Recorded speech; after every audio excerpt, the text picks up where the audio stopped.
Robert W. Service. He was born in 1874 in England, and 20 years later, when he was 20 years old, he moved to Canada, and he worked in a bank in Canada in several different locations, but eventually he ended up working in the Yukon Territory for 8 years. And while he was there, he was able to really gain experience and understanding of the hard times that were had by the miners and the trappers and the hunters that lived in that territory. And he wrote this poem about that. The Sam McGee, the subject of this poem, was actually a real person. I don't know that he was necessarily a gold miner, but he was a customer at the bank where Robert W. Service worked.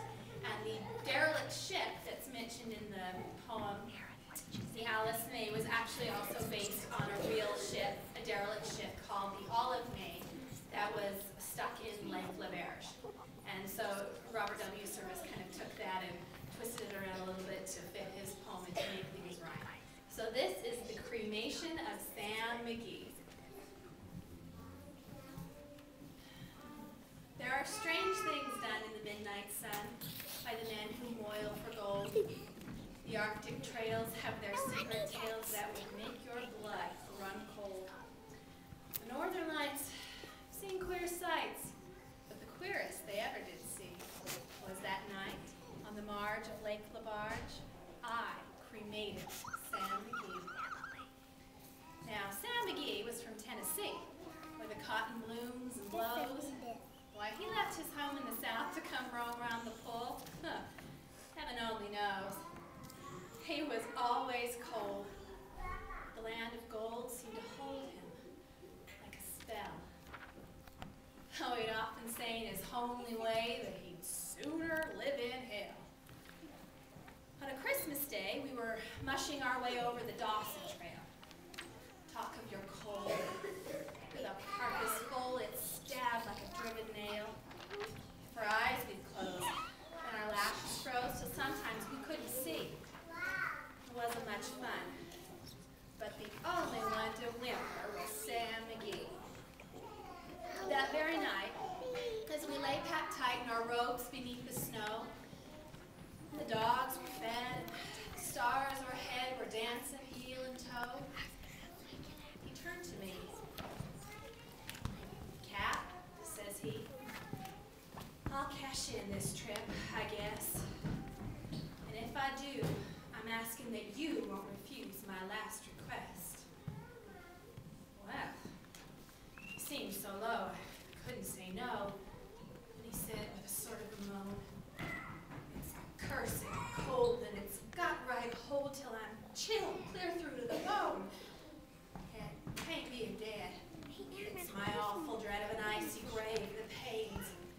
So I want you to swear that foul or fair, you will cremate my last remains." A pal's last need is a thing to heed, so I swore I would not fail. And we started on at the streak of dawn, but oh, he looked ghastly pale. He crouched on the sleigh and he raved all day of his home in Tennessee. And before nightfall, the corpse was all that was left of Sam McGee. There wasn't a breath in that land of death, and I hurried, horror-driven, with a corpse half hid that I couldn't get rid because of a promise given. It was lashed to the sleigh, and it seemed to say, "You may tax your brawn and brains, but you promise true, and it's up to you to cremate these last remains." Now, a promise made is a debt unpaid, and the trail has its own stern code. In the days to come, though my lips were dumb, in my heart how I cursed that load.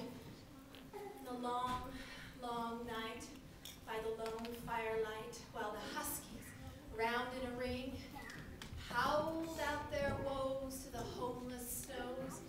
Ugh, how I loathed that thing. And every day, that quiet clay seemed to heavy and heavier grow. And on I went. Oh, the dogs were spent and the grub was getting low. The trail was bad, and I felt half mad, but I swore I would not give in. off and sing to the hateful thing, and it hearkened with a grin. And I came to the marge, a blank labarge, and a derelict there lay. It was jammed in the ice, but I saw in a trice it was called the Alice May. So I looked at it, I thought a bit, I looked at my frozen chum, and then here, says I with a sudden cry, is my crematorium. Some planks I tore from the cabin floor, and I lit the boiler fire. Some coal I found was lying around, and I heaped the fuel higher. The flames just soared, the furnace roared, such a blaze you seldom see. Then I burrowed a hole in the glowing coal and stuffed in Sam McGee. Then I made a hike, for I didn't like to hear him sizzle so. And the heavens scowled, and the huskies howled, and the wind began to blow. It was icy cold, but the hot sweat rolled down my cheeks, and I don't know why. And the greasy smoke in an inky cloak went streaking down the sky. I do not know how long in the snow I wrestled with grisly fear, but the stars came out, danced about, ere again I ventured near. I was sick with dread, but I bravely said, I'll just take a look inside. Guess he's cooked, and it's time I looked. And the door I opened wide, and there sat Sam, looking cool and calm in the heart of a furnace roar. And he wore a smile, you could see a mile, and he said,